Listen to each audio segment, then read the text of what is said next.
So today we're going to take a look at the Vortex Gen 3 1 to 10. It's a brand new optic, just came out. And while I'm not going to get too deep into things like specs and lengths and weight and all of that stuff, I mainly just want to talk about some of my experiences with the optic, my thoughts, and why I think this could be probably the best low power variable optic for an AR-15 or an AR-10 that's currently on the market. So let's dive right in and let's talk about it a little bit. So 1 to 10 power, obviously that's a pretty wide magnification range. Also makes this optic incredibly versatile. Where before you had a 1 to 6 or a 1 to 4, even a 1 to 8, you know, this is providing a little bit more on that top end. If you need to push that distance a little bit farther, or you need just a little bit more magnification for identification purposes, or maybe you want a little bit more precision in your holds, then the 10 power will definitely provide that for you. Now down at 1 power, my experiences were really good with this optic. Down at 1, you have a nice big wide field of view, and I don't want to say it's like true 1 power, but it is almost as fast as shooting with an aim point. When I was at the range, I had no problems doing hammer pairs and transitions from target to target. It was just this great big wide field of view. The only thing that I really saw was a little thin ring from the ocular back here that was only in my field of view. Everything else was just looked great. Now the dot is daylight bright. You get 1 to 11 settings. The 1 setting would be what I use kind of in nighttime, and then I would say for most daylight purposes, I found 7 to be pretty practical. Kept that dot bright enough to contrast against most targets. Up in bright sunlight and in direct light, I would say the 8 or 9 setting would be about optimal. 11 quite possibly could be for shooting into the sun. It is blinding, but I'm sure there's a situation where you might need that much illumination, but it's pretty dang bright. Now, inside of this particular optic is the EBR9 MOA, which is a BDC reticle. They also have a mil radian reticle. It's more like a mil holdover type reticle. It's pretty good design. The BDC though, it kind of follows Vortex's general format for BDCs, and what I found was that I could actually make this work out with most ammunition types, common AR-15 type cartridges, from just tuning the 0 at 50 yards. So for example, if I was shooting like Black Hills 77 grain open tip match, if I zeroed that stuff ½ inch high at 50 yards, that would give me a true 225 yard 0 to center of the dot.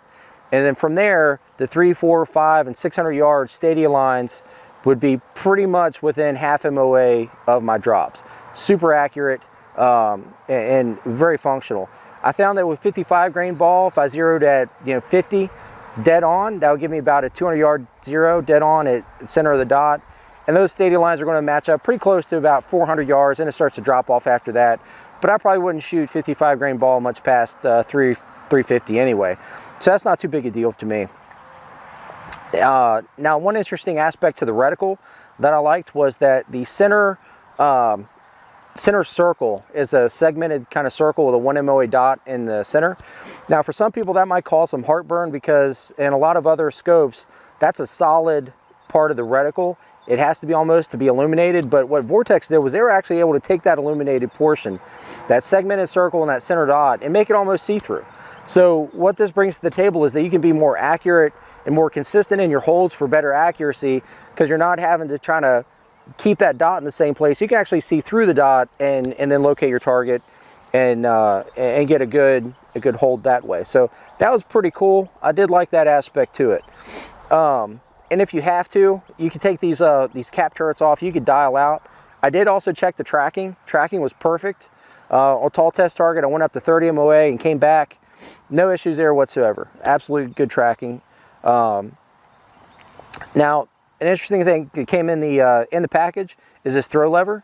So the magnification ring does turn smoothly, but on an AR, it can be a little awkward to try to turn the full 180 degrees to get from 1 to 10 or 10 to 1. So this little throw lever here just helps you accomplish that a little bit quicker. Kind of really good option for competition shooters as well. Also pretty interesting that they were able to keep the size and the weight of this thing the same as the Gen 2 1 to 6.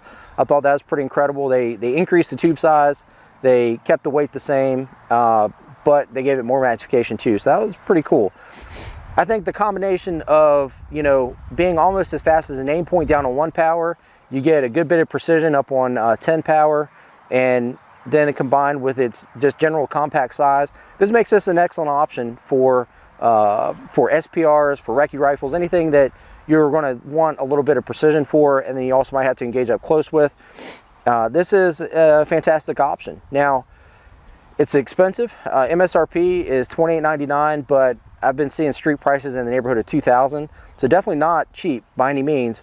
But this is kind of one of the better options on the market if you need a serious use carbine optic, low power variable optic like this one. So, you know, for more information, check out vortexoptics.com. Check out the full article at the Armory Life.